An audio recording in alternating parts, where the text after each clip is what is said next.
Hai semua, selamat datang di channel Dipta Samsidin.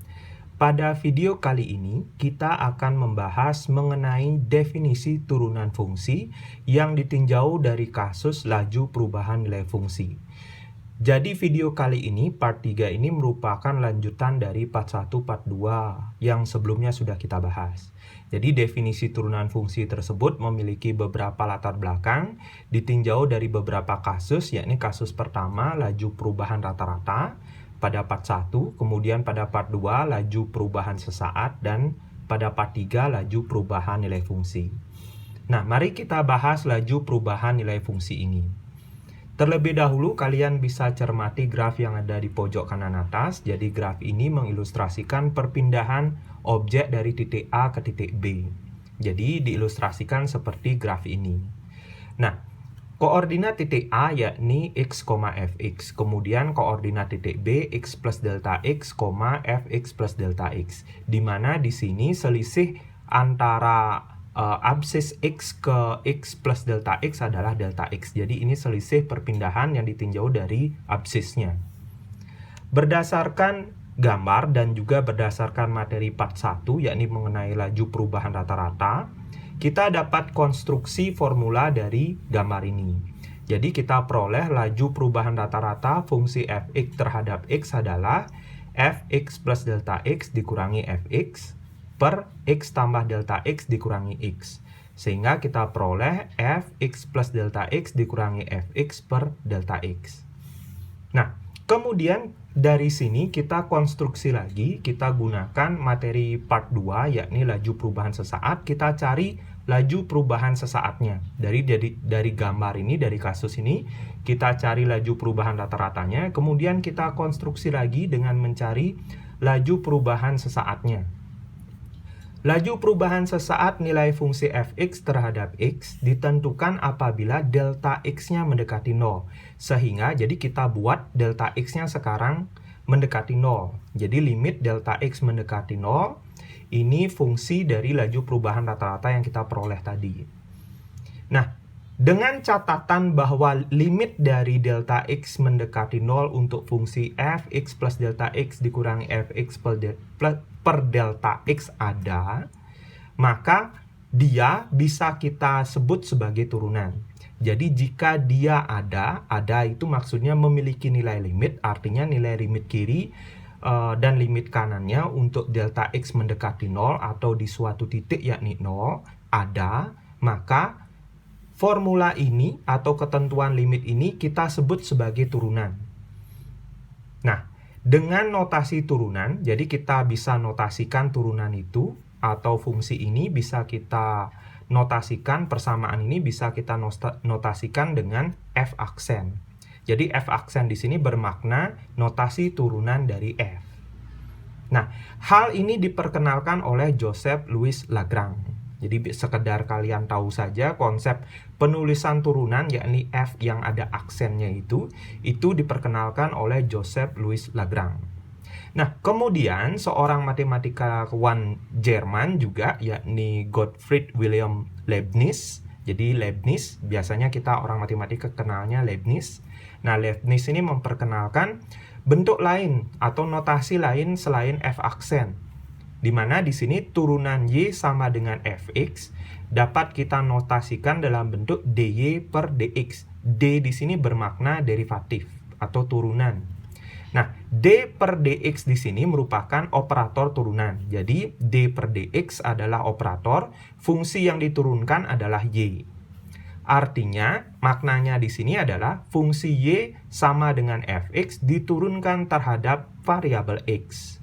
Jadi dy per dx itu bermakna fungsi y yang diturunkan terhadap variabel x. Contoh lain misalkan dv per dt. Ini bermakna adalah fungsi v yang diturunkan terhadap variabel t. Jadi jika ada variabel lain selain t, dia tidak boleh untuk diturunkan. Hanya variabel t pada fungsi v. Jadi itu maknanya. Nah, notasinya bisa kita tuliskan seperti ini. dy per dx bisa kita tulis karena y sama dengan fx. Bisa kita tulis juga dfx per dx. Jadi ini bisa kita tulis D per dt dari fungsi Vt. Jadi bisa kita tulis seperti itu. Sama dengan D per dx dari fungsi fx. Jadi ini notasi yang diperkenalkan oleh Leibniz dengan menggunakan operator turunan. Nah, kesimpulan yang kita peroleh dari pembahasan ini apa? Yang perlu kalian ingat di sini adalah penulisan turunan Y sama dengan Fx dengan menggunakan notasi-notasi sebelumnya. Jadi kita peroleh penulisan turunan itu dengan menggunakan kesimpulan atau penulisan yang dibuat oleh Lagrange dan Leibniz. F aksen X bisa kita tulis dy per dx. Ini menggunakan operator turunan yang ditemukan oleh Leibniz. Bisa juga dinyatakan dengan y aksen, seperti yang dilakukan Lagrange. Atau bisa ditulis dfx, karena y sama dengan fx per dx. Jadi kita menulis fungsinya sama dengan limit delta x mendekati 0, fx plus delta x dikurangi fx per delta x. Jadi ini berdasarkan laju perubahan sesaat. Sehingga ketentuan ini semua kita sebut sebagai rumus umum turunan. Ini yang akan kita gunakan untuk menyelesaikan masalah atau soal-soal berikutnya. Mari kita coba soal-soal berikutnya. Let's go!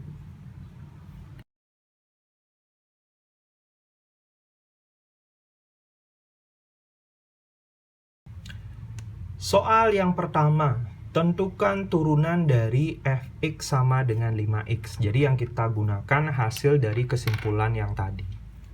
Nah, di sini kita bisa tuliskan di awal f aksen x, yaitu turunan dari fx, akan sama dengan limit delta x mendekati 0 untuk fungsi fx plus delta x dikurangi fx per delta x. Jadi ini kesimpulan yang tadi kita peroleh.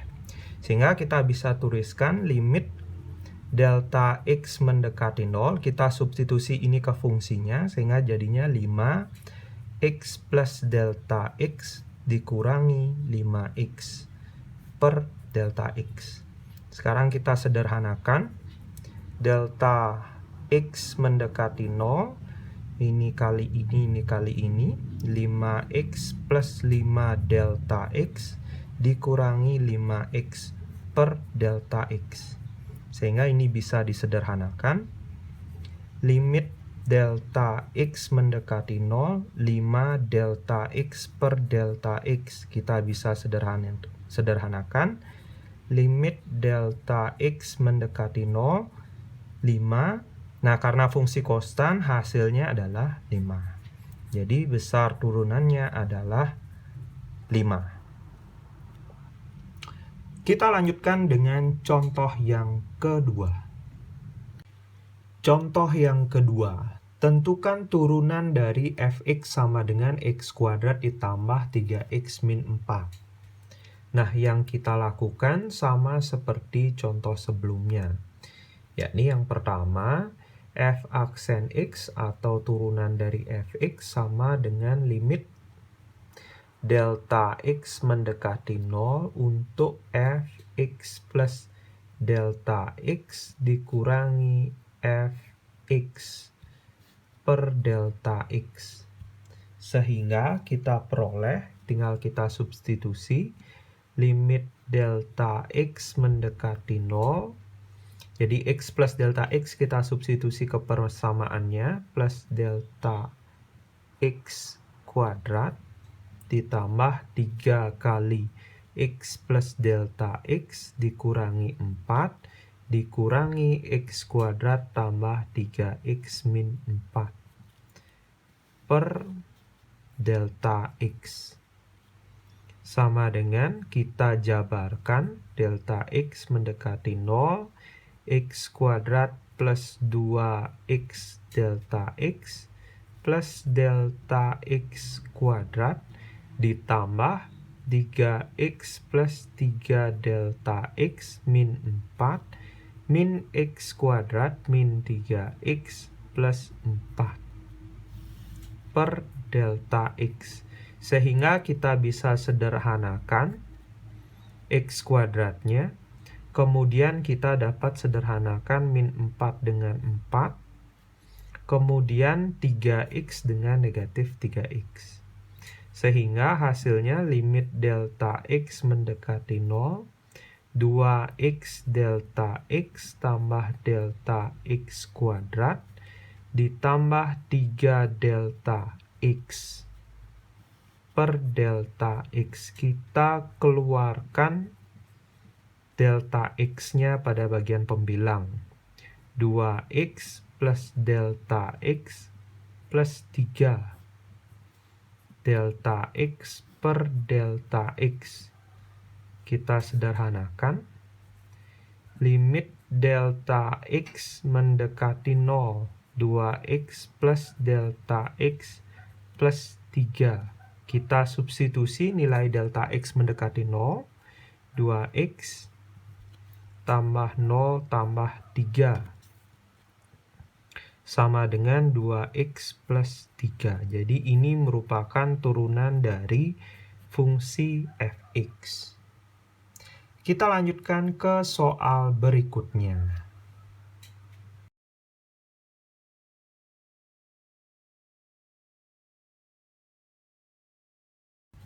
Contoh soal yang ketiga, tentukan turunan dari fx plus 1/x. Sama seperti contoh sebelumnya, f aksennya yakni limit delta x mendekati 0, fx plus delta x dikurangi fx per delta x. Kemudian tinggal kita substitusi delta x mendekati 0, kita substitusi 1 per x plus delta x dikurangi 1/x per delta x. Sehingga kita peroleh limit delta x mendekati 0, 1 per x plus delta x dikurangi 1/x dikali bentuk ini, 1 per delta x. Kemudian kita sederhanakan yang ada di dalam kurung ini. Limit delta x mendekati 0, kita samakan penyebutnya.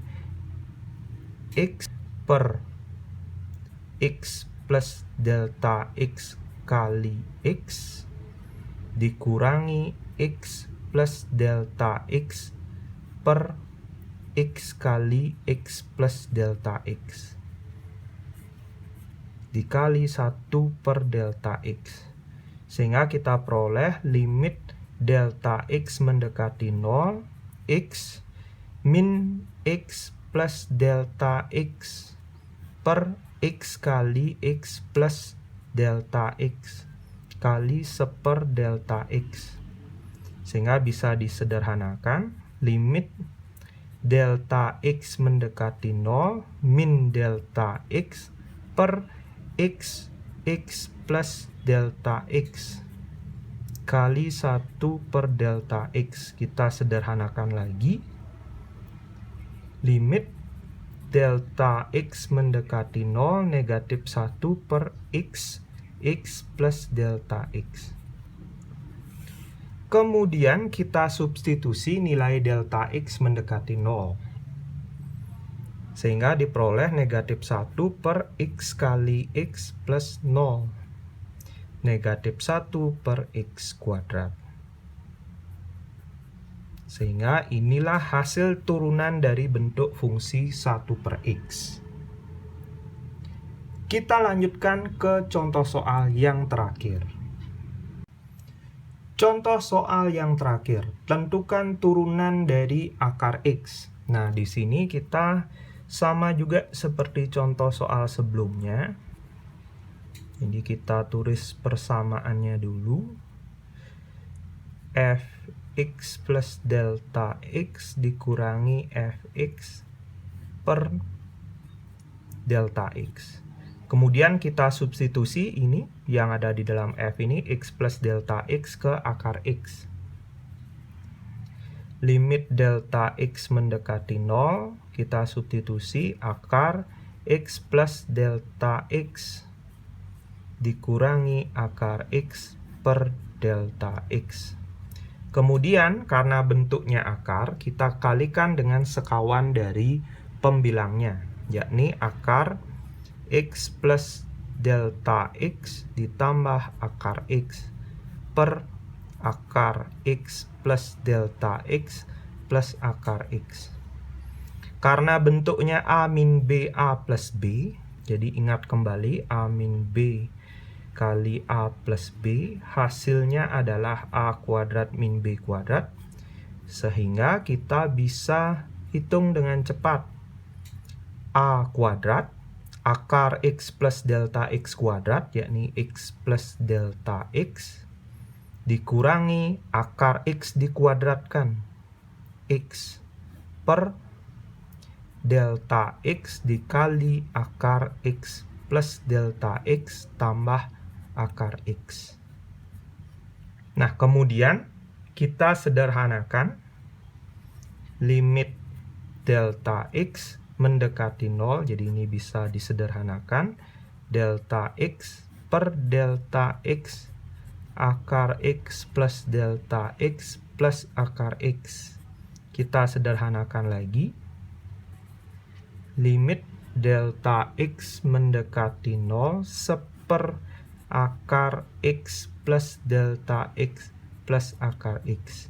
Nah, baru kita substitusi nilai delta X mendekati 0. Sehingga diperoleh 1 per akar X plus 0 ditambah akar X. 1 per akar X tambah akar X seper 2 akar X. Sehingga kita peroleh bentuk fungsinya atau bentuk turunannya adalah 1 per 2 akar X. Nah, demikianlah pembahasan kita terhadap definisi turunan ditinjau dari perubahan nilai fungsi, jadi laju perubahan nilai fungsi. Semoga apa yang saya bahas dapat dengan mudah kalian pahami. Jadi tetap dukung video-video pembelajaran saya dengan cara klik like, komen, subscribe, kemudian share video ini ke teman-teman kalian. Semoga video ini bermanfaat. Terima kasih sudah menonton. Sampai jumpa di video selanjutnya. Dah.